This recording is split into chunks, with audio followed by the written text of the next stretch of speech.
It's a pretty nice day here in BuQeye barbecue land, so we're going to break out the Weber Kettle and do some boneless and skinless chicken thighs, buffalo style.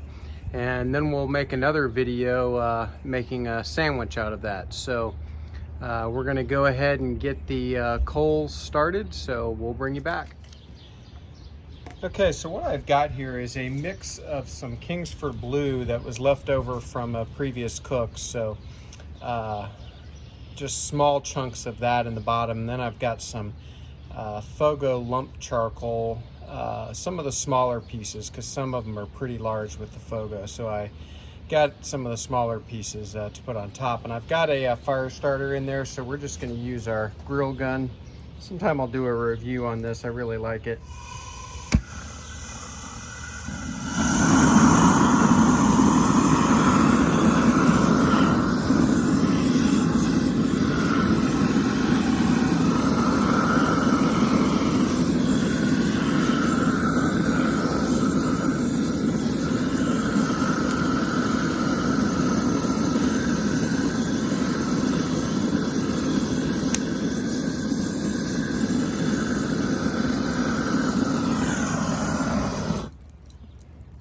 There we go. That'll get going nicely now. So we'll let that go for a little bit and we will bring you back. Okay, so we've got our boneless and skinless chicken thighs here, and we just want to go through and trim them up if they need it.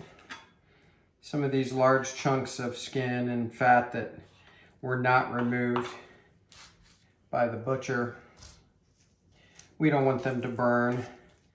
Little pieces that are barely hanging on will just burn or fall into the grill. So we're gonna just run through these.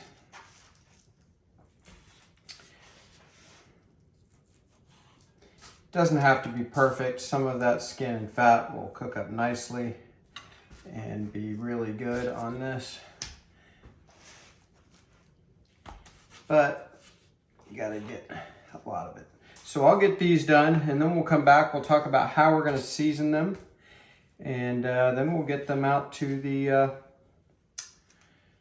Weber Kettle, which is how we're going to cook these today. So I'll bring you back. Okay, for seasoning these today, we're going to use the It's Incredible. I love this stuff, especially on chicken, and I don't have very much left. I'll have plenty for this cook, but not a lot left after that. So we're just going to season these up good on both sides. And we're actually going to do these buffalo style, so you don't have to overdo the seasoning, or I'm not going to overdo the seasoning. Plenty of flavor coming from that buffalo sauce as well.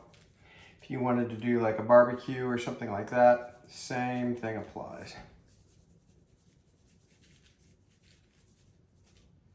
Okay, so we'll just press that in and then get all of these turned over.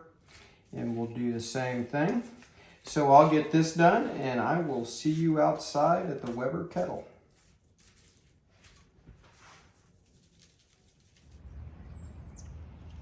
All right, so the Weber Kettle is going. We're just gonna move the lid and get our boneless, skinless thighs down. By the way, I've got this set up. So I've got a hot zone over on that side, and then a cooler zone, so an indirect side back towards me. So we're just gonna put these on. I may run out of room.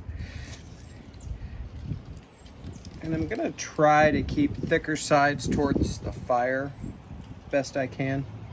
And I don't wanna get them too close.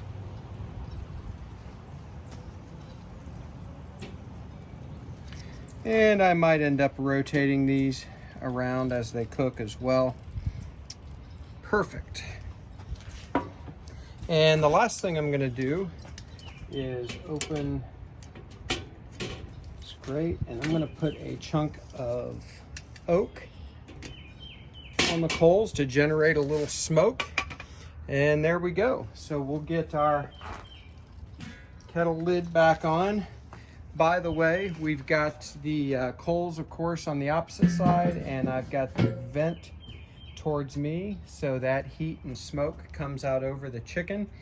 The only bad thing about the Weber Kettle is the thermometer is back here. So the in-lid thermometer. So that's going to be right over the fire. So it's not going to really tell us the kind of heat we're producing on the other side. But honestly, I'm not that worried about it. In fact, I'll move the camera to show you that. So that's just the way the Weber Kettle is set up, with the vent on the opposite side. And so if you set up that indirect zone, you automatically have the vent on the opposite side of the fire and the temperature gauge above the fire. But with chicken thighs, you don't have to worry about it that much. These are good anywhere from 175 to 195. It's really difficult to overcook them, unlike a chicken breast. That's one of the reasons I love them. So we're just gonna let these go. I'll probably check in on them in about 30 minutes, and I will have my ThermoWorks MK1 probe thermometer ready to go so we can check the temperatures on these things. So I'll bring you back. Okay, it's been about 30 minutes. I did use my ThermoPen through the vent, and I'm running about 225 over on the cooler side of the grill. Nearly 400 right over the coals. So we're just going to take a look at these, probably flip them over. All right, looking good.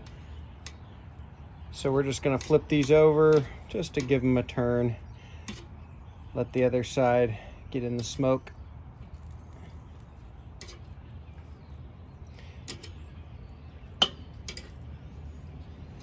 That piece of oak is burning nicely. Smells really good. There we go. So probably going to give them another 30 minutes, something like that, and then we'll come back and take a look, maybe temp probe one of the bigger ones and see where we are, but I doubt we're even to 100 degrees internal yet, so we'll bring you back. Okay, it's been about 25 more minutes, so we're going to take a look at these. Looking really nice. I'm going to move some of these ones in the back up closer to the front. Really is amazing though how evenly the Weber Kettle cooks, just because of the dome shape. It's so efficient with its heat. But we want to make sure we're doing everything we can to get them even. We're going to let these go probably another 20 minutes, and then I'm going to temp them. They feel really nice, looking great. So we'll just get the lid back on and we'll bring you back. All right, these are sitting right at about 165. So for thigh meat, you want to go 175 to 185, at least that's what I like. So I'm going to throw these over the coals one at a time for about a minute on each side, just to kind of finish them off and get them to that 175 to 185.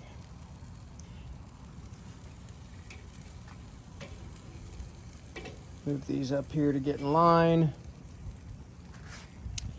And then they'll be about done. So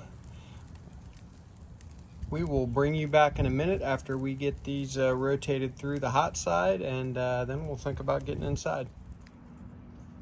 All right, so we are about an hour and 45 minutes in, and we are at 177 to 184 all around. So we are gonna pull these off.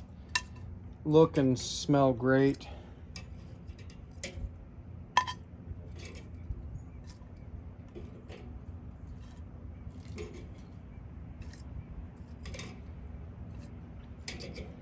All right, so hope you can see those.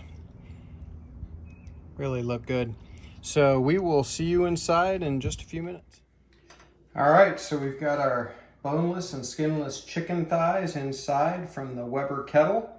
And these are gonna be buffalo style. So I've got a buffalo sauce here that I made earlier today, and there's actually a video of this already posted. So if you want an easy buffalo sauce to make, Go find that video. It's super simple. It uses Frank's Red Hot. And we're gonna try these, but then I'm gonna actually post a real short video using these buffalo style chicken thighs.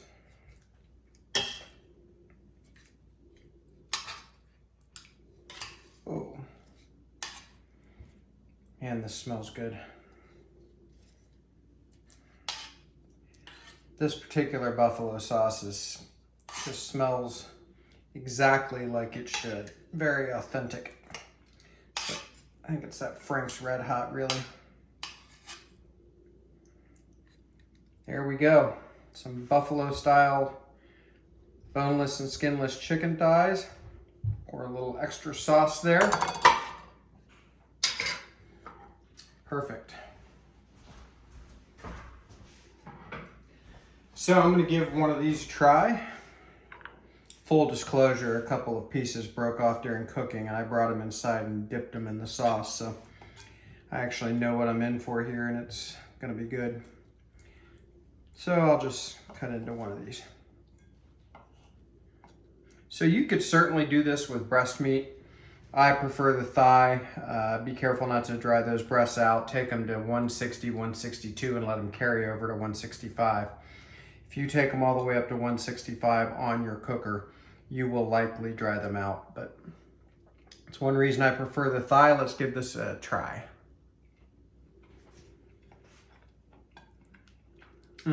So good. Very moist, soft, not dry at all. Buffalo sauce is perfect. So tune into the short video coming up. We'll show you something you can do with these buffalo style chicken thighs. We will see you next time on BuQeye Barbecue. Do me a quick favor, like this video, subscribe to the channel. I'd greatly appreciate it. Thanks.